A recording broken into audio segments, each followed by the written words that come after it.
हाय guys, नमस्ते। Welcome back to my channel. कैसे हो आप सब? आई होप आप सब अच्छे होंगे और अपनी पढ़ाई बहुत अच्छे तरीके से कर रहे होंगे। सो let's start doing important questions of biology. हम लोग बायोलॉजी के इम्पॉर्टेंट क्वेश्चन से स्टार्ट कर रहे हैं जो आपके एग्ज़ाम में आपको बहुत ज़्यादा हेल्प करने वाली है।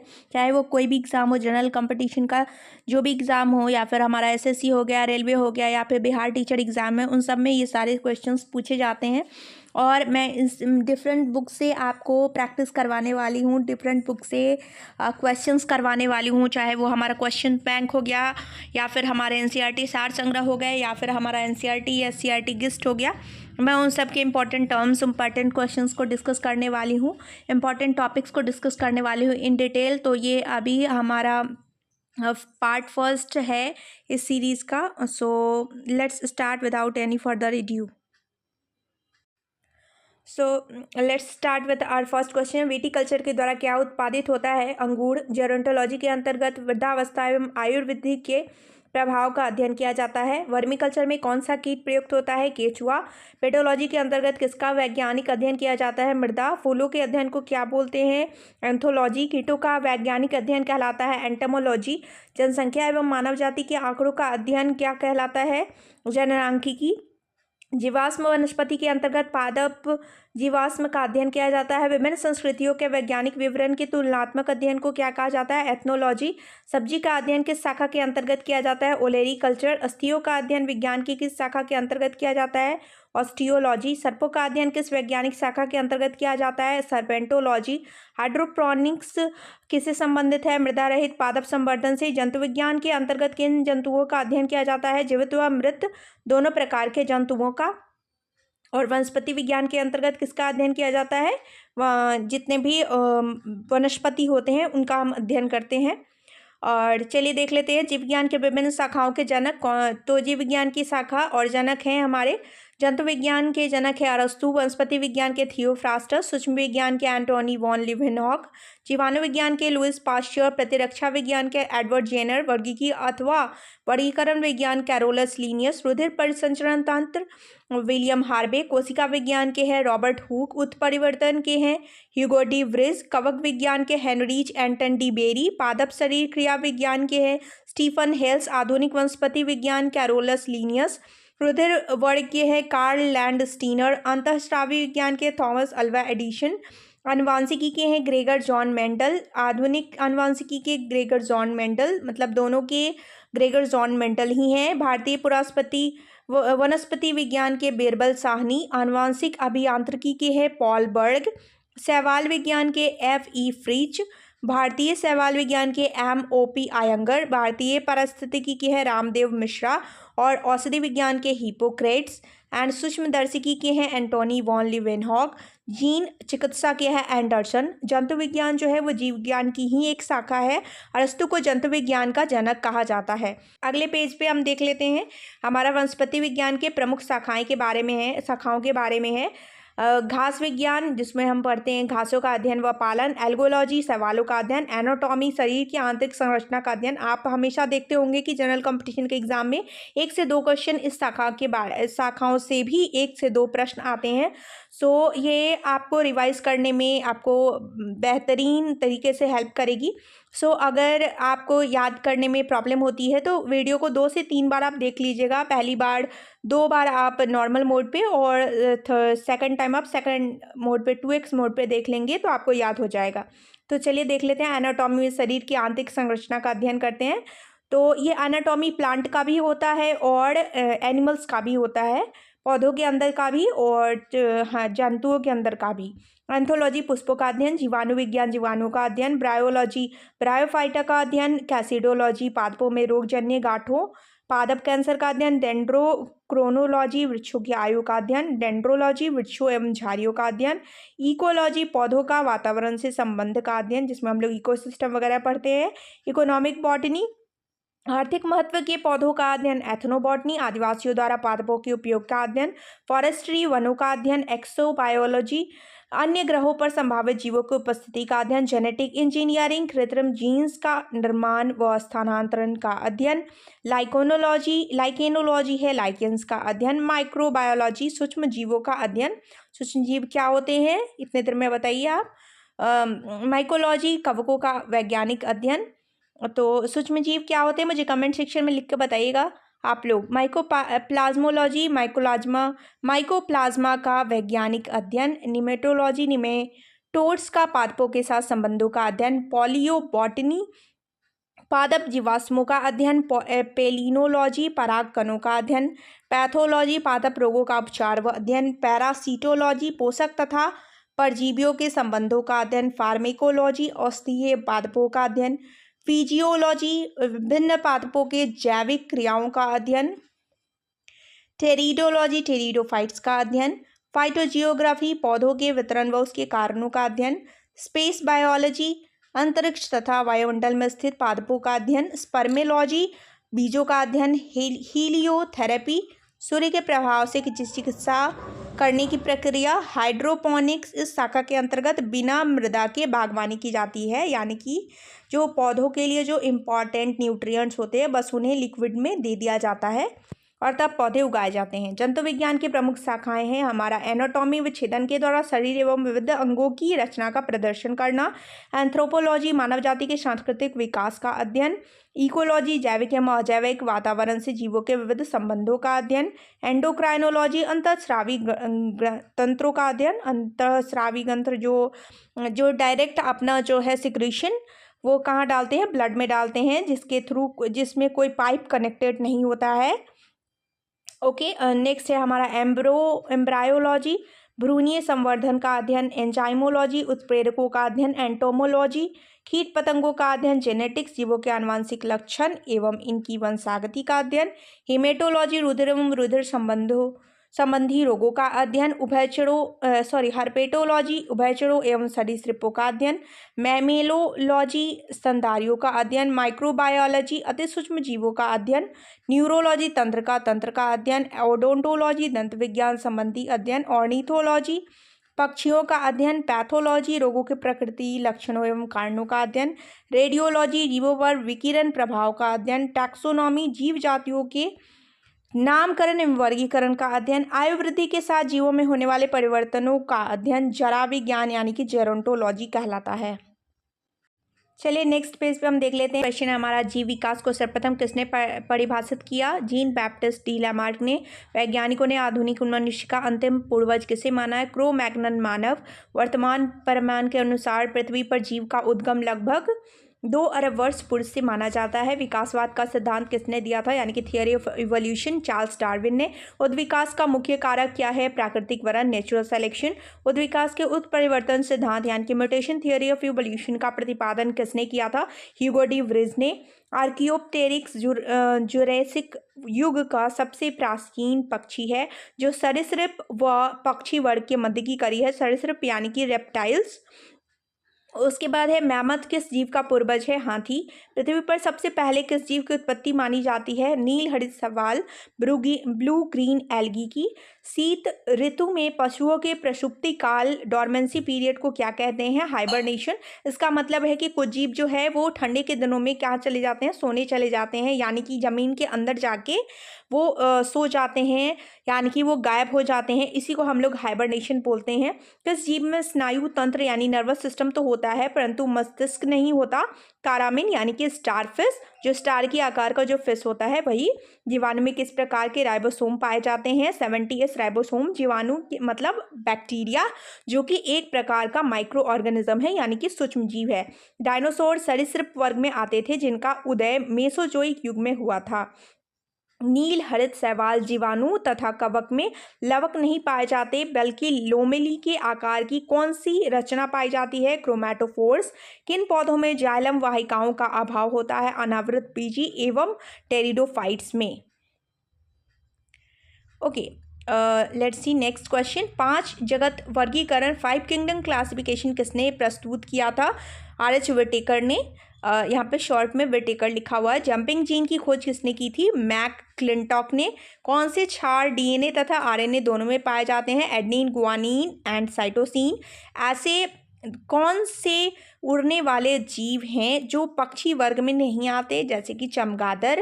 चमगादड़ को हम लोग मैमल्स में रखते हैं। चमगादड़ को उड़ने की क्षमता होते हुए भी पक्षी वर्ग के अंतर्गत नहीं शामिल किया गया है, बल्कि इसे स्तनपायी वर्ग में सम्मिलित किया गया है। यानी स्तनपायी यानी कि मैमल्स जो बच्चे को जन्म देते हैं और बच्चे उनका दूध पीते हैं। वह समूह जिसके बच्चे को जन्म तो सभी देते हैं, मेरे कहने का मतलब है कि एक अपने जैसे बच्चे को जन्म देना, जैसे कि हमारे ह्यूमंस में होता है। वह समूह जिसके जंतु प्रायः रात्रिचर नॉकटर्नल होते हैं। मच्छर, चमगादड़ एवं उल्लू कुछ साधारण नाम तथा उसके वैज्ञानिक नाम, ये भी इम्पॉर्टेंट है, इससे भी क्वेश्चंस जनरल कंपटीशन में आते हैं, चाहे वो जो भी तरह का कॉम्पिटिटिव एग्जाम हो, रेलवे हो, एसएससी हो या फिर आपका टीचिंग एग्जाम हो, सब में आते हैं। मानव होमोसेपियंस। तेंदुआ पैंथेरा पार्डस। बाघ पैंथेरा टिग्रिस। शेर पैंथेरा लियो। मटर पाइसम सटाइवम। बिल्ली फेलिस कैटस। मेढक राना टिग्रीना। धान ओराइजा सटाइवा।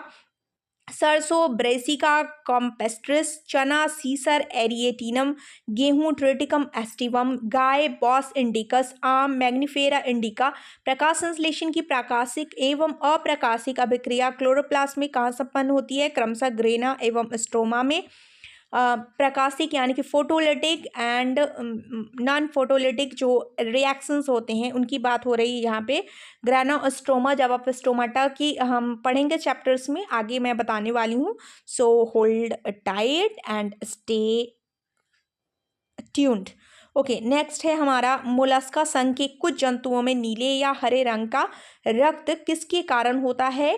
हीमोयास्नीन के कारण।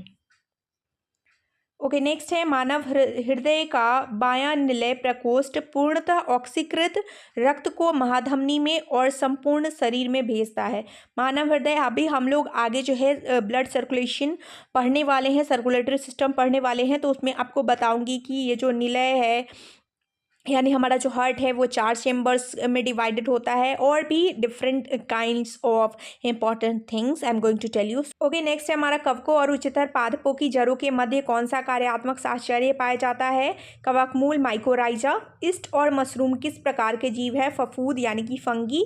फंगी जो अक्सर हमारे फूड जो जिसमें मॉइस्चर रहता है उसमें लग जाते हैं, या जो बचा हुआ खाना होता है हमारा वो अगर ज़्यादा पुराना हो जाए तो उस पर लग जाते हैं, ब्रेड्स पे लग जाते हैं, वही हमारा फंगी है। And this is also a kind of micro organism. कपास में पाया जाने वाला प्रमुख घटक कौन सा है? सेल्यूलोज। लाइकेन किससे निर्मित होते हैं? कवकों एवं शैवालों से। जीवन चक्र की दृष्टि से पौधे का सबसे महत्वपूर्ण अंग कौन सा है? पुष्प।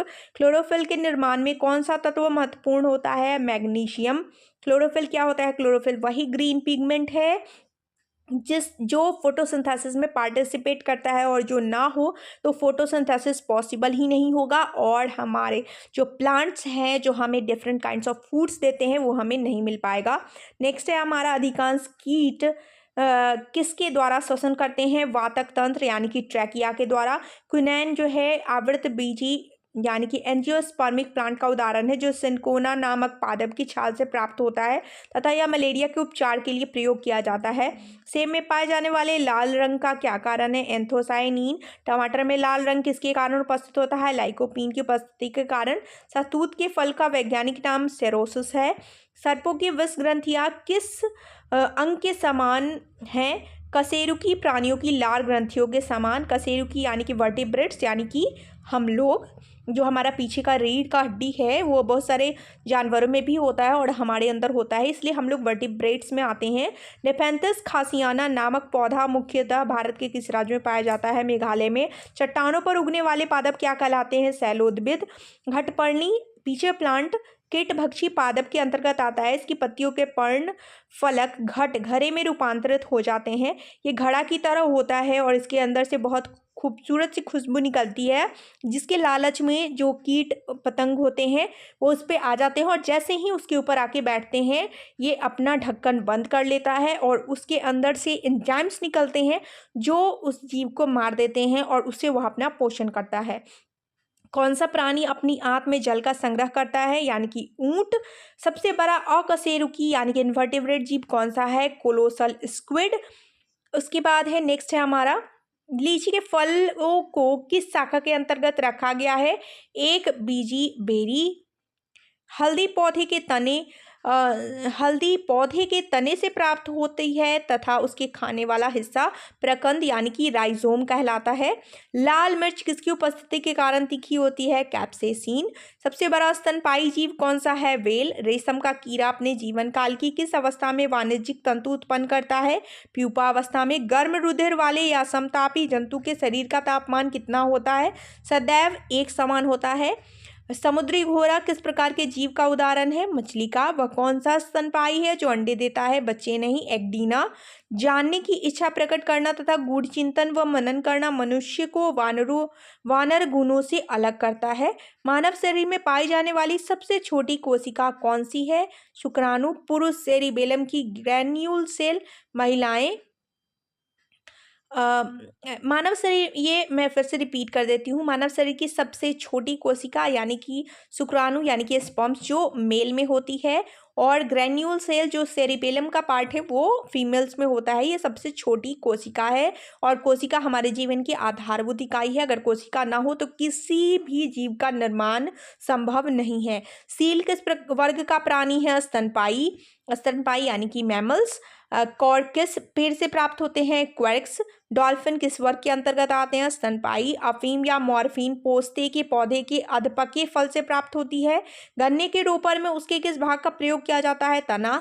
लहसुन की गंध का क्या कारण है, सल्फर यौगिक एलिमन की उपस्थिति। शुष्क जलवायु में अनुकूलित पेड़ पौधे को क्या कहते हैं, मरूदविद यानी कि जेरोफाइट, यानी कि जो एकदम कम पानी में भी जीवित रह जाता है, यानी कम पानी में भी फैल जाता है, बड़ा हो जाता है, वो हमारा जेरोफाइट कहलाता है।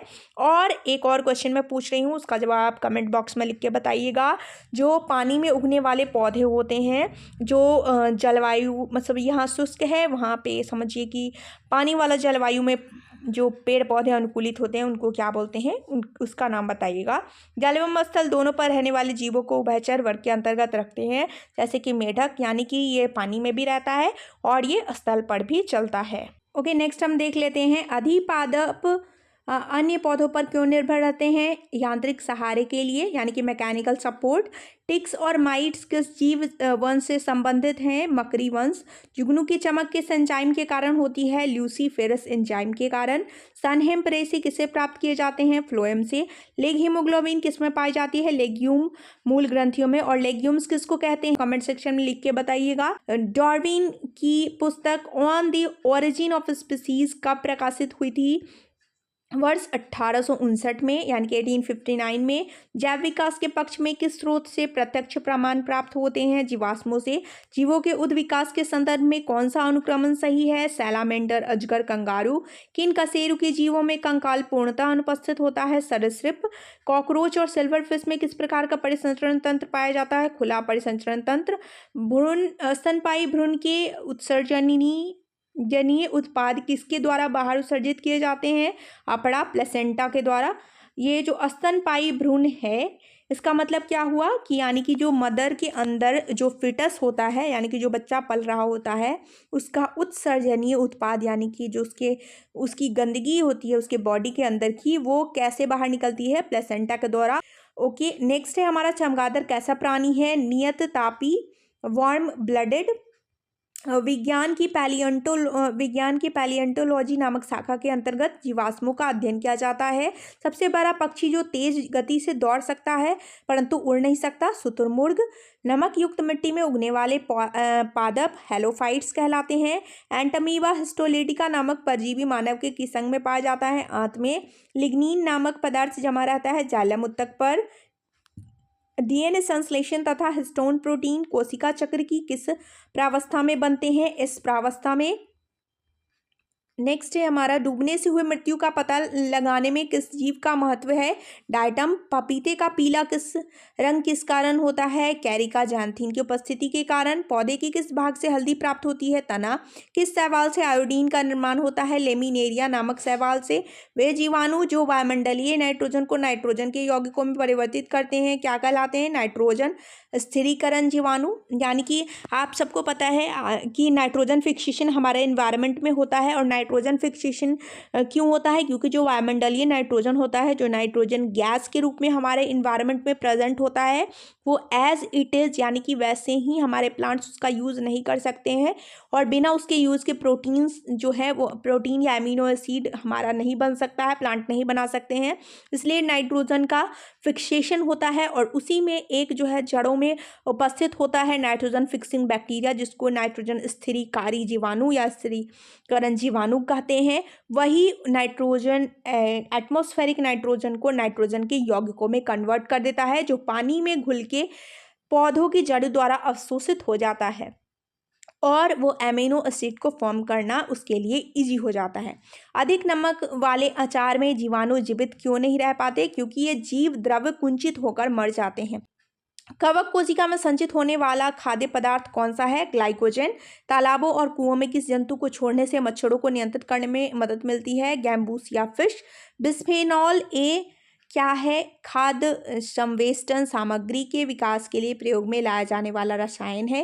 मृदा के प्रयोग के बिना केवल जल एवं खनिज की सहायता से पौधे उगाने की प्रक्रिया को हाइड्रोपोनिक्स कहते हैं। ये पीछे भी हमने देखा था। प्रतिजैविक मुख्यतः किससे प्राप्त किए जाते हैं? यानी कि एंटीबायोटिक्स जीवाणुओं से, बैक्टीरिया से। यीस्ट कोशिका में कौन सा मुख्य विकर एंजाइम उपस्थित होता है? जाइमेज। जब एक ही जीन दो या दो से अधिक भिन्न भिन्न लक्षणों को एक साथ नियंत्रित करती है तो इसे क्या कहते हैं? बहुप्रभाविता का नियम। क्यूनिन या कुनैन किसकी छाल से प्राप्त होता है? सिनकोना की। जो हमारी कौन से डिजीज़ में इसका उपयोग किया जाता है, ये मुझे कमेंट सेक्शन में बताइएगा। मेंडल ने अपने वंशागति नियमों को प्रतिपादित करने में किस पौधे का प्रयोग किया था? गार्डन पी, मटर। ग्रेगर जॉन मेंडल को आधुनिक आनुवंशिकी का जनक कहा जाता है। सूखा सहिष्णुता से संबंधित हार्मोन है एब्सिसिक अम्ल। और अधिक एंजाइम किस ताप पर सर्वाधिक सक्रिय होते हैं? 20 से 35 डिग्री के मध्य। सीप, घोंगा, स्क्विड, कॉरी, ऑक्टोपस, कटलफिश आदि मोलस्का संघ के प्रमुख जीव हैं। चलिए इसी के साथ मैं इस वीडियो को यहीं पे एंड करती हूँ, वरना ये बहुत लंबा हो जाएगा। इस वीडियो को 2 से 3 बार आप देखेंगे तो ये वीडियो ये सारे क्वेश्चंस आपके दिमाग में स्टोर हो जाएंगे, and that will help you in your exam. So all the very best. मेरे चैनल पे नए हैं तो please do subscribe it and also like my videos, and thank you so much for watching my channel.